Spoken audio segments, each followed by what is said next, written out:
Bonjour à tous, bienvenue sur Lydie Samayel. J'espère que vous allez tous bien. Aujourd'hui, je vais vous montrer une nouvelle recette. J'espère qu'elle va vous plaire. Donc, je vais vous montrer la préparation du asoga. Donc, c'est un dessert sucré à base de lentilles mung dal, donc le passiperpu.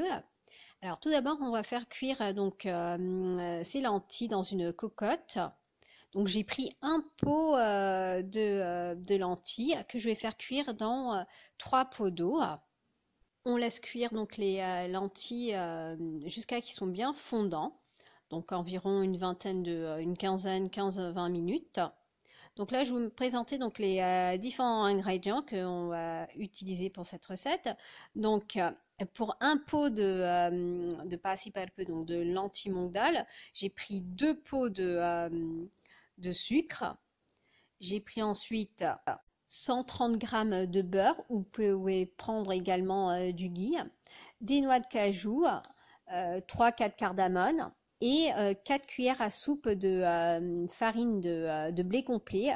C'est ça qui va rendre en fait la texture au asoga en fait. Vous allez voir. Donc après vous pouvez rajouter la farine de blé si vous voulez.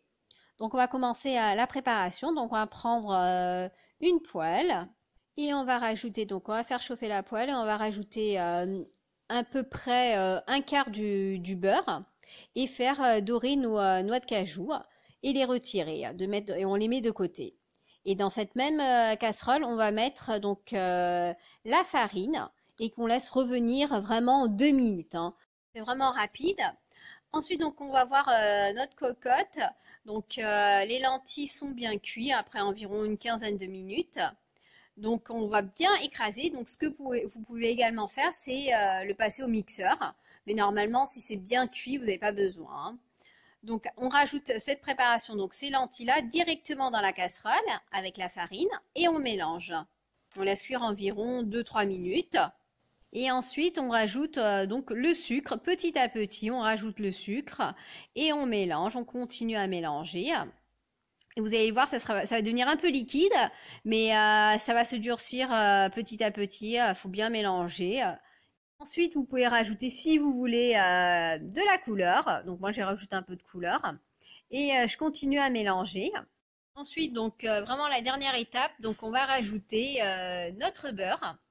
Donc on rajoute le beurre petit à petit et on continue à mélanger.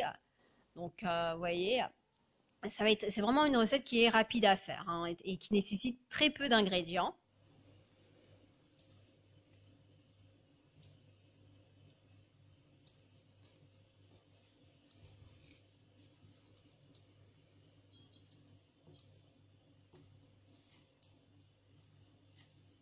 Vous voyez la texture, donc elle est comment?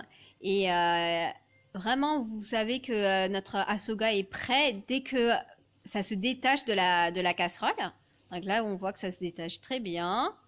Vous voyez, donc il suffit maintenant de rajouter les noix de cajou et puis les cardamones écrasés. Voilà, bon appétit, à très bientôt pour une prochaine vidéo.